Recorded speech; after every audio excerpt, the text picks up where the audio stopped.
Puasa di bulan Ramadan tidak membuat aktivitas olahraga berhenti. Sebagian masyarakat tetap memilih berolahraga untuk menjaga tubuh tetap sehat saat berpuasa. Bukannya lemas, justru berbagai manfaat dirasakan mereka yang tetap berolahraga di kala puasa. Lebih sehat, biar lebih sehat aja sih. Kalau puasa kan jatuhnya hitung-hitung diet lah. Sekalian ngabuburit juga sore hari. Iya. Sebelum buka. Iya, jam-jam kayak gini itu jam 4, jam 5 gini. Biasanya kalau sebelum buka tuh aku cuma lari-lari santai gitu. After buka puasa biasanya setelah sholat tarawih aku main badminton, Kak. Malah kan kalau orang kan nyari yang manis-manis ya, kalau pas buka. Kalau aku sih ya malah hindarin yang manis-manis sih. Yang plain aja sih yang biasa. Nggak apa-apa sih, biar seger aja, biar nanti setelah olahraga kan langsung bisa buka puasa gitu. Jalan aja sih, jalan ringan aja. Nah, kalinya paling minum air putih yang banyak ya, sama minum vitamin. Ya tidur yang cukup ya pastinya. Makanannya mungkin jangan terlalu banyak makan, intinya gitu sih, buah-buahan gitu. Buah-buahan atau sari kurma atau makan kismis gitu aja sih, sebenarnya itu aja. Sebenarnya biar nggak lemes sih, karena kalau nggak ngapa-ngapain lebih lemes kalau di rumah gitu. Pertama pasti makannya nggak sembarangan juga pas puasa gitu, terus juga terus olahraga, karena sebelum puasa juga tetap olahraga, dan puasa juga mau rencanain olahraga juga tetap jalan gitu. Kebetulan tidurnya saya teratur ya, dari jam 10 juga udah tidur gitu, biar sahurnya nggak kesiangan gitu. Lalu bagaimana ya sebenarnya manfaat dari olahraga selama puasa? Dan apakah ada hal-hal yang harus diperhatikan? Langsung saja kita simak penjelasannya dari dokter berikut ini. Oke, kembali lagi di Talk is Fun. Kalau kita ngomongin soal olahraga khususnya saat berpuasa, banyak mungkin dari teman-teman yang mengkhawatirkan atau suka bertanya, kalau puasa apakah harus membatasi aktivitas olahraga atau kebugaran kita? Karena kan ya puasa 10 sampai dengan 12 jam, apakah puasa atau olahraganya lebih baik pada saat pagi atau harus diubah menjadi malam hari?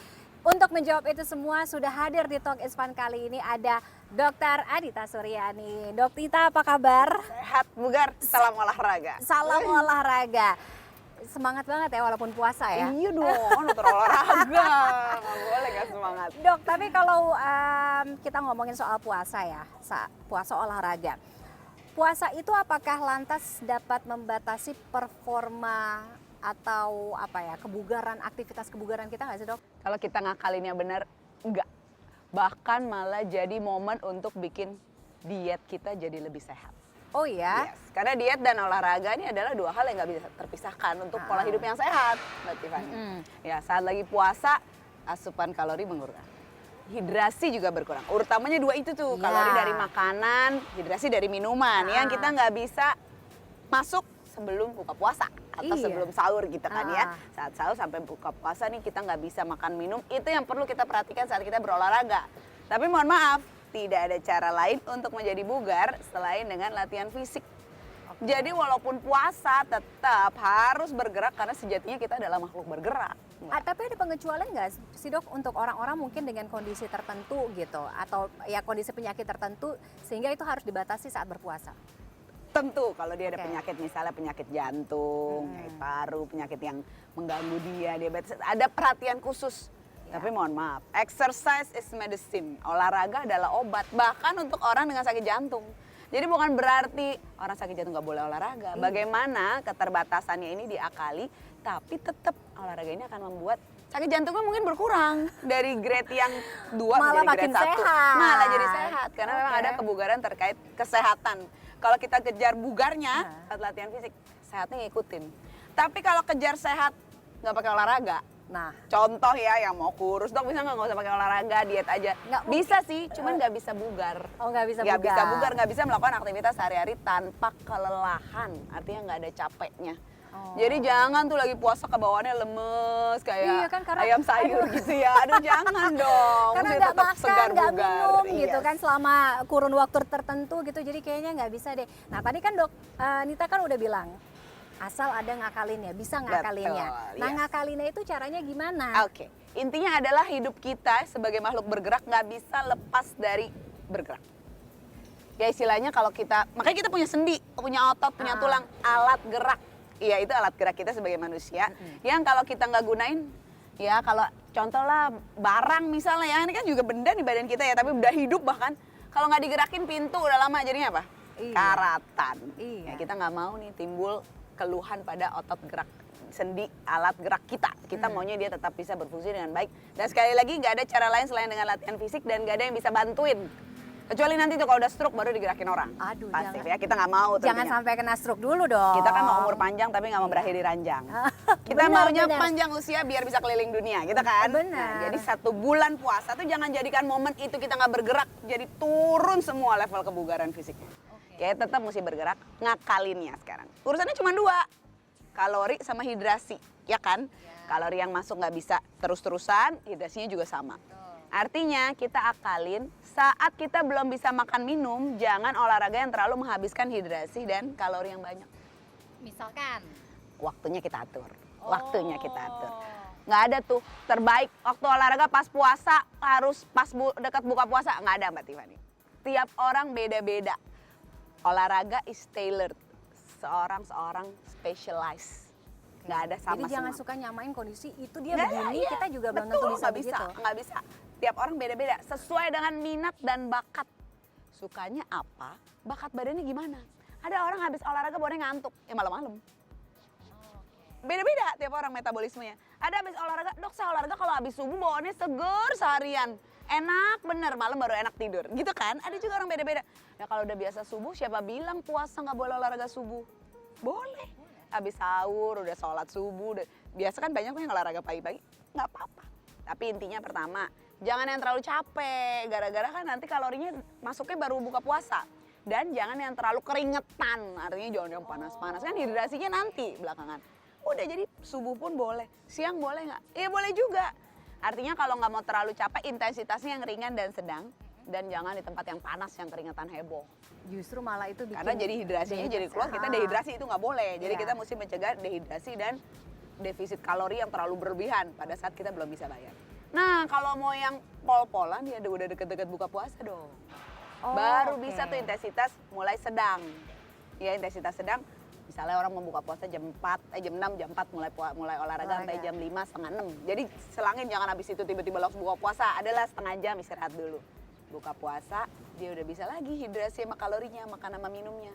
Beres deh. Kalau mau habis tarawih ya terserah lo deh, mau intensitas tinggi juga nggak apa-apa. Nggak apa-apa. Nggak apa-apa, Oh, kan karena bisa udah makan masuk. minum. Udah ada makanan minuman yang masuk Rumusnya ya. cuma itu aja Oke. Mbak. Jadi boleh aja kapan aja. Tapi pemirsa ada mau olahraga. rumusan durasi idealnya ada nggak dok? Tergantung lagi tiap orang. Ya kalau orang udah biasa maraton, lari 1 jam nggak ada masalah pagi-pagi, intensitas rendah, santai gitu ya, jogging sedang, ya nggak apa-apa. Tergantung dia nih, badannya bagaimana. Ya kalau mau yang minimal 30 menit. Nah, ini juga banyak jadi pertanyaan. Di saat misalkan orang memilih untuk setelah buka puasa, durasi yang paling aman dari mulai waktu berbuka, dari maghrib sampai dia memulai olahraga, dan apakah harus hanya boleh ketika untuk batalin seadanya aja atau Oke. makan besar Oke. gitu? Prinsipnya olahraga berat dengan makan besar 2 jam. Oke, olahraga ringan-ringan, makan pisang, kan roti mah nggak apa-apa. 1 jam, setengah jam, bahkan kan orang kalau lari kan kasih pisang. Iya, Ya kan, iya. karbohidrat yang gampang dicerna. Energi gel apa nggak apa-apa. Tapi kalau makan besar, pencernaan sama olahraga sistemnya berlawanan. Jadi jangan barengin. Pencernaan beresin dulu, baru olahraga. Nah itu biasanya kita jarakin 2 jam. Karena kalau enggak nih nanti bisa stitch in the side namanya. Nyerinya di perut kiri, gara-gara pencernaan di lambung belum beres, udah diajak olahraga. Oh iya, aku pernah tuh ada di betul. kondisi kayak gitu tuh. Iya, itu gara-gara terlalu dekat jarak makan dengan olahraganya. Jadi kalau memang mau makan berat, jarakin 2 jam. Kalau makan ringan, ya nggak apa-apa, habis itu mau olahraga. Yang perlu diingat satu lagi adalah waktu tidur. Nah, Oke, karena ini kan adalah otomatis jam Betul. tidur kita kan berkurang kan. dan ini durasi. pertanyaan untuk olahraga malam. Oke, karena olahraga malam bagus nggak dok? Sebenarnya nggak masalah kalau tidurnya nggak terganggu. Oke, jadi recovery banding latihan 1:1. Nggak ada tuh orang kurang tidur olahraga berat. Bunuh diri namanya. Ya, itu yang bisa terjadi membuat seseorang overtraining. Badannya belum siap, udah dipakai olahraga heboh. Ya, tidur mesti cukup sebelum olahraga berat. Oke. Oke, ya olahraga ringan-ringan ya masih bisa kurang tidur sedikit tapi minimal kalau bisa tuh 6-7 jam. Oke. Tiap orang tidurnya beda-beda. Iya. Alarmnya adalah, penandanya adalah bangun sendiri nggak bisa tidur lagi. Melek seger nggak pakai alarm. Iya. Ya, Iya. tiap orang beda-beda. Ada yang 5 jam udah seger. Ada yang mesti 8 jam. Mohon maaf kalau aku poles 9-10 jam. Baru tuh seharian aku seger 7-8 jam. Oke, ya udah itu sudah nggak bisa tidur lagi. Udah, itu dia yang kita cari. Artinya kalau pagi bangun masih pakai alarm, mesti majuin dikit jam tidurnya. Oh. Oke, sampai dia bisa bangun sendiri, blek. Oh, oke, melek. Oke, aku udah seger, aku udah siap. Gitu. Itu cukupnya. Kalau nggak bisa sehari-hari bayar weekend. Ya, pagi-pagi mesti bangun setiap hari weekdays pagi. Weekend habis bangun tidur, misalnya sholat subuh tidur lagi sampai puas itu badan. Saat olahraga malam, ada beberapa orang, kebanyakan orang itu lebih seger dalam waktu 2 jam karena ada masa namanya EPOC, excessive post exercise oxygen consumption. Konsumsi oksigen berlebihan setelah olahraga. Oh. 2 jam nggak bisa tidur. Oksigennya lagi dipakai buat ngembaliin semua nih. Melek abis badan deh kita tuh ya. yang lagi dipakai buat ngos-ngosan tadi gitu, yang pakai olahraga. 2 jam nggak bisa tidur, artinya kalau habis olahraga jam 10, jam 12 baru tidur.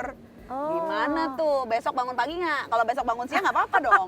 Ya nggak? Besok bangun Kalau jam 9, weekend. oke. Berarti kalau Jumat Sabtu oke. Iya. Kalau hari biasa gimana? Oke. Ya, dok saya olahraga badminton teman-teman jam 8 sampai jam 10. Besoknya udah mesti bangun jam 5. Cukup nggak tuh 5 jam dia tidur? Nah itu yang mesti diperhatikan. Begitu pula puasa udah lebih jelas. Mesti bangun jam 4 buat sahur. Apakah cukup jam tidurnya? Kalau enggak, ya jangan dipaksain. Karena tidur adalah recovery paling dasar dalam tubuh manusia. Oke. Nggak boleh diganggu-gugat. Pemulihan sel-sel tuh di tidur. Kalau kurang tidur ya selnya tambah tua lebih cepat. Oke. Kuncinya itu semua harus seimbang Yes. pokoknya ya. Pola hidup sehat tuh nggak cuma olahraga. Tidur, recovery, makan mesti dijaga. Gula, garam, gorengan, satu lagi yang paling susah. Waduh, itu gorengan bulan puasa lagi. Iya lagi gorengan nanti kan, yang satu lagi Iya, yang paling lagi susah ini, lagi. gratisan. Bawa temen-temen, Iya, aduh susah bener. banget nolaknya kan ya, Bener, buka bener, puasa, bener. makan. Itu mesti dijaga juga. Pola hidup sehat kan ada 5 katanya. Tadi olahraga teratur, tidur cukup, makan dijaga, kelola stres. Mesti belajar cuek kalau dipikirin gak ada gunanya ya, itu susah juga kan.